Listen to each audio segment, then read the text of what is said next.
PDI Perjuangan sudah bukan menganggap kadernya lagi. Jokowi dan Gibran kemudian disebut sudah masuk keluarga Partai Golkar.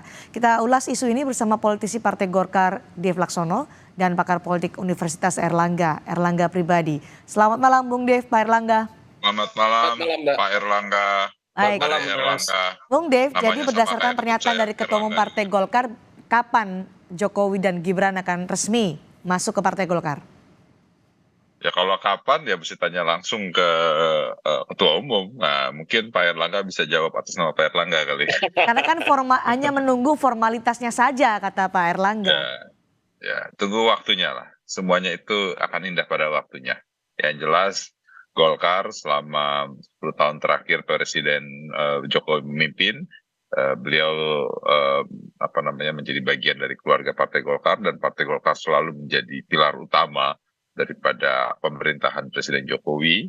Semua kebijakan program beliau kami bantu, kami kerjakan dan kami realisasikan seluruh pikiran dan juga impian dan juga harapan beliau.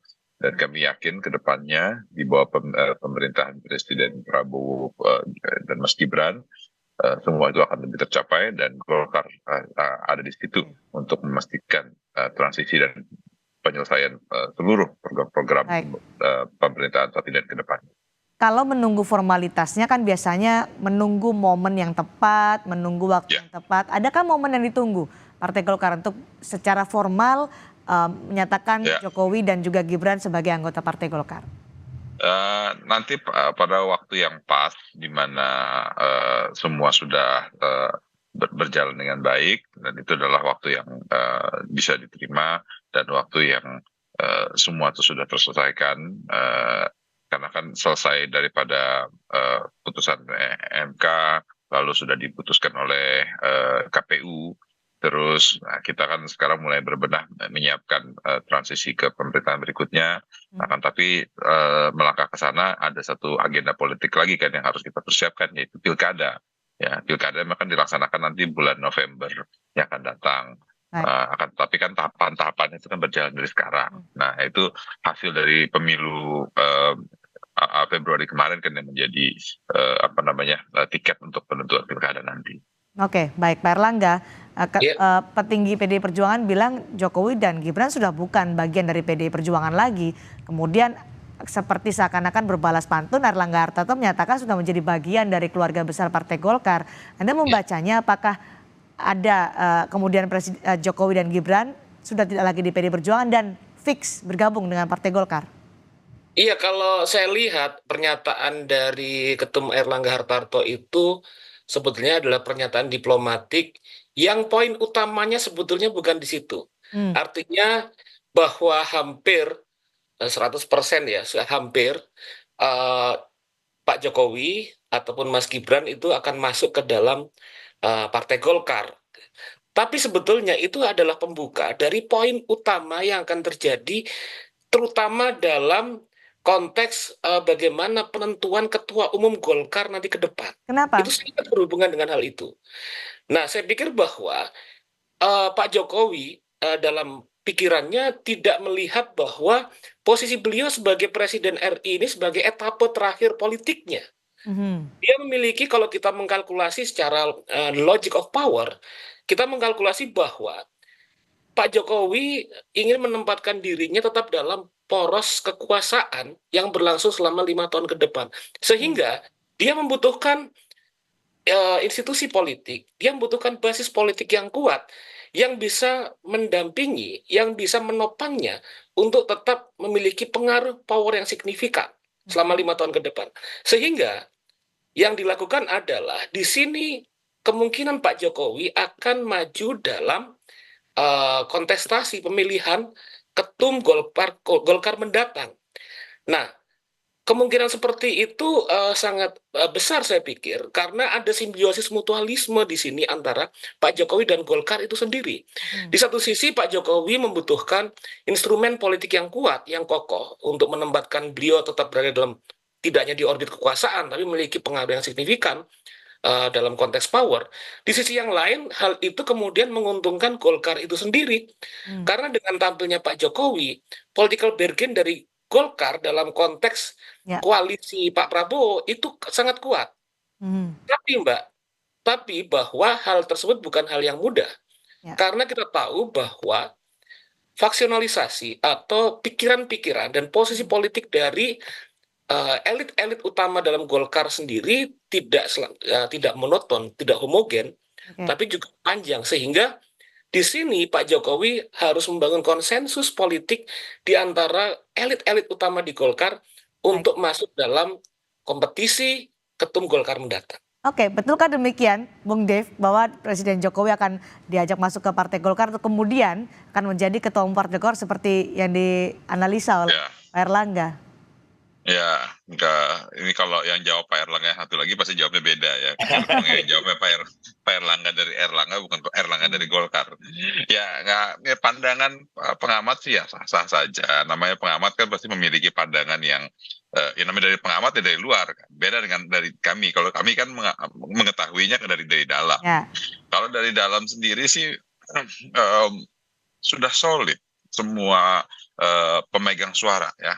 Baik pemegang suara itu kan berarti pengurus DPD 2, pengurus DPD 1, ormas pendiri, ormas didirikan, terus juga elemen-elemen dalam Partai Golkar semuanya sudah satu suara, yaitu kita menyerahkan dukungan untuk Pak Erlangga Hartarto ya ke dalam Munas yang akan datang, yang akan dilaksanakan di bulan Desember 2024 nanti. Jadi di bulan Desember presidennya kan sudah bukan Pak Jokowi lagi, presidennya sudah Pak Prabowo ya. Nah, jadi ya, situasi politiknya tentu sudah berbeda. Walaupun kita tetap menggelar karpet kuning yang megah dan yang siap untuk Pak Jokowi dan juga Mas Gibran bila mana benar itu akan masuk ke dalam Golkar, karena sekarang kan sudah dianggap bagian dari Golkar. Baik dalam tapi apakah ada kemungkinan kita berandai-andai kalau memang Jokowi dan Gibran bergabung dengan Golkar, kemudian Jokowi maju dalam kontestasi pemilihan ketua umum Partai Golkar, mungkinkah itu masih terbukakah kemungkinan itu di Partai Golkar, Bung Dev? Ya, tunggu saja di Munas yang akan datang ya Mbak ya. Kalau ditanya kemungkinannya mana, kita lihat Munas yang akan datang, karena kan pencalonannya itu pada saat nanti diputuskannya pada saat Munasnya bulan Desember. Jadi ya nanti tanya lagi pada tapi saat kalau maju nggak masalah kan 2024. Memberikan kesempatan untuk itu. Ya, itu harus dibahas, nanti diputuskan oleh para pemegang suara atau karena pengurus Golkar. Ya, karena sudah dianggap sebagai keluarga besar Partai Golkar, apakah ada posisi yang disiapkan untuk Jokowi dan Gibran? Oh, tentunya sudah menjadi bagian keluarga besar, ya sudah menjadi tempat kehormatan buat Partai Golkar sendiri untuk Pak Jokowi dan Mas Gibran masuk, dan sudah ada posisi yang amat terhormat buat beliau-beliau itu di dalam posisi Partai apa itu, Golkar. Bung Dev, yang disiapkan? Ya, sebagai keluarga besar Partai Golkar. Bukan posisi sebagai Dewan Pembina atau posisi-posisi penting lainnya? Karena kan ini disebut kader terbaik, Jokowi adalah presiden dan disebut sebagai kader terbaik oleh Erlangga Hartarto, kader terbaik bangsa. Jokowi itu adalah pengayom bangsa, jadi beliau itu adalah pemangku terhadap semua partai politik dan semua elemen bangsa.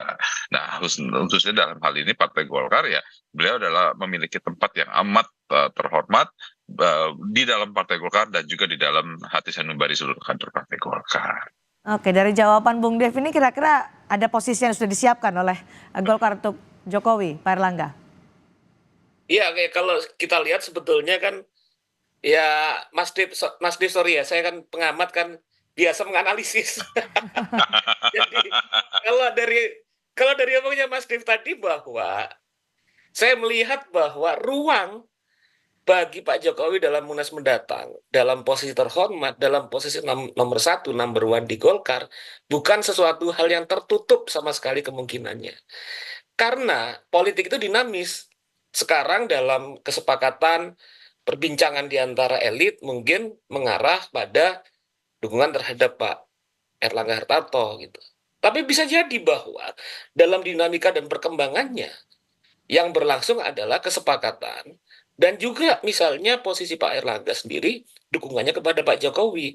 Hal itu tidak tertutup kemungkinan yang muncul. Tapi lagi-lagi saya bilang bahwa itu membutuhkan political effort yang tidak mudah untuk kemudian Sampai perlu terbuka mengubah kemungkinan ADART tersebut. Partai Golkar? Itu menjadi bagian, jadi kalau kita melihat bahwa dibutuhkan kesepakatan konsensual dari seluruh kader partai dan elit partai Golkar, karena kalau kita melihat beberapa waktu ke belakang elit Golkar, kalau nggak salah Pak Abu Rizal Bakri memberikan statement bahwa hal itu harus mendapatkan dukungan dan konsensus Oke. apabila ingin jadi karena Pak Jokowi sendiri belum sampai 5 tahun menjadi kader atau keluarga besar dari Golkar secara formal. Mungkin kalau secara informal keluarga besar sudah cukup lama gitu kan. Nah, dalam konteks ini maka kemudian perkembangan dan dinamika di mana satu sama lain harus kita letakkan dalam konfigurasi kekuasaan, konfigurasi of power, dalam orbit politik yang ada secara 5 tahun ke depan, maka kemudian hal-hal yang tadi saya utarakan itu sangat masih terbuka peluangnya terjadi. Oke. Menunggu di bulan Desember, Pak Erlangga, pada saat Munas. Pak Erlangga, Ya, sorry. apakah menunggu di bulan Desember pada saat Munas itu kita akan melihat bahwa Joko Iya, saya Widodo akan menjadi Ketua Umum Partai Golkar? Ya, kita akan saksikan perkembangan dan dinamikanya sampai Oke. Desember gitu, karena Iya. kemudian, ya. Baik, kalau Jokowi menjadi Ketua Umum Partai Golkar kan ini presidennya Prabowo Subianto. Anda melihat bagaimana nanti perjalanannya pemerintahan ketika Partai Golkar di parlemen kan kita lihat kursinya juga banyak di parlemen dan kemudian presidennya adalah Prabowo Subianto. Ada matahari kembar nggak sih nanti? Itu salah satu kemungkinan. Ada kemungkinan lain, satu sama lain dari aktor politik dan kekuatan politik ini Baik. memiliki keuntungan dan simbiosis mutualisme. Karena di satu sisi itu menunjukkan bahwa Pak Jokowi sendiri memiliki basis institusi politik yang kuat, Ya. yaitu Partai Golkar. Oke. Dan di sisi lain Partai Golkar mendapatkan figur yang masih memiliki power meskipun sudah tidak lagi menjadi presiden, Baik. masih memiliki Baik. political power yang cukup kuat. Oke. Dan Pak Jokowi sendiri people darling sampai sekarang. Oke, Hal kita itu akan yang tunggu. menjadi pertimbangan. Oke. Kita akan tunggu apakah nanti akan ada kejutan di Munas Partai Golkar bulan Desember. Terima kasih Bung Dev Laksono, terima kasih juga Oke. Pak Erlangga Mas sudah bergabung Dev. di Sapa Indonesia Malam. Terima. Selamat malam.